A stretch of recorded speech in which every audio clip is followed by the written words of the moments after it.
Hey guys, it's Shatterguard here, and I have another review for you today. All the way from Florida, this is the Nerf Speedswarm.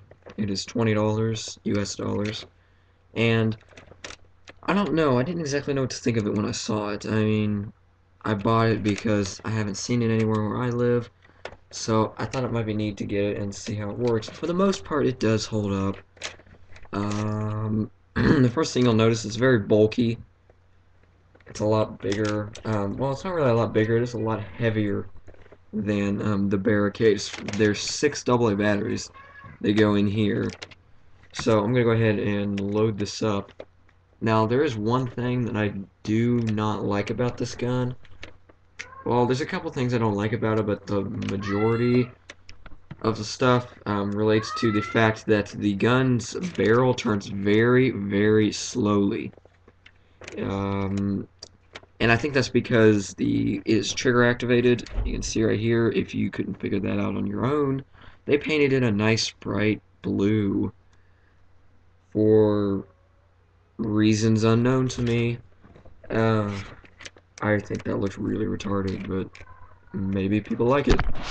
Here, I'll go ahead and show you some shooting.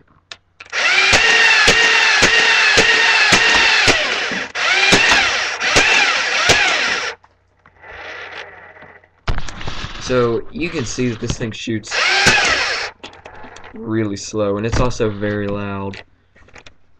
And like I said before, it is heavy. It's not too terribly heavy, but you pretty much have all the gears and the batteries in the front, and you have not really that much in the back, so it's very weighted down on the front.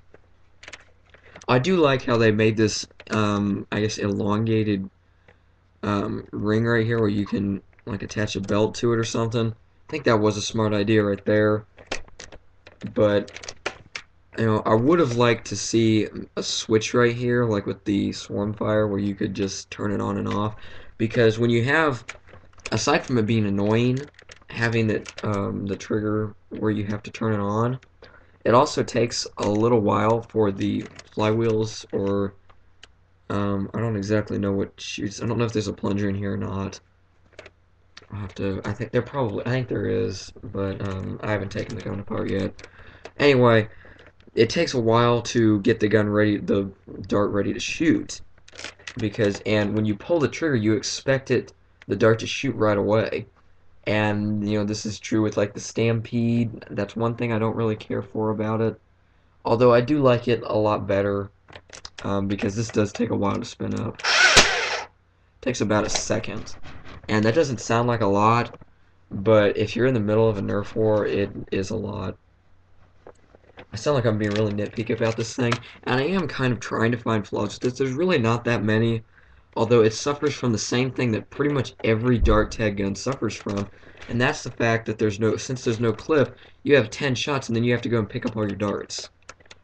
I think this would have been a better idea if they had made some kind of clip. It doesn't have to be a dart tag gun, but like I said, it's the same problem with the Swarmfire. Once you're out of ammo, you're gonna have to pick up all your darts, and it can really be annoying. Now, you notice that I loaded it with not only whistlers, but streamlines also, and that's because for some reason the streamlines work just as well as the whistlers in this, and I have not removed the dart posts at all. So I'm kind of curious if Nerf is kind of taking like I don't know, a step forward, if you will, and kind of, I guess, moving away from their traditional blasters where you'd have to mod it if you wanted the streamlines to work in a Maverick or the countless other pistols they've made. So yeah, that pretty much wraps up my review of this. Do I like it? I don't know. I don't think I'm ever going to be using it in a Nerf war just because of its size. I mean, it is a big gun. Compared to a Maverick, it's pretty big. I mean, a holster would be ridiculous. It's very heavy in the front. I like the idea of having a full auto pistol. That's definitely smart. But once again, when you run out of ammo, you're out of ammo, and it's going to take a while to reload. So is this practical for a Nerf war? It depends. I mean, if you want an interesting secondary to, toy around with, this might be interesting and it might give you some use for a couple games. But when you get down and serious, so far for me, there's really not been one sidearm that's beaten a Maverick, just because of their size, their ease of firing, I guess. They're very easy to mod also, and they're pretty easy to understand also. You know, these automatic guns, they are a pain to mod, and I probably will not mod this at all. I might give it a paint job, fix that blue trigger, but that's probably it. So yeah, that's it, guys. You know, rate, comment, all that stuff.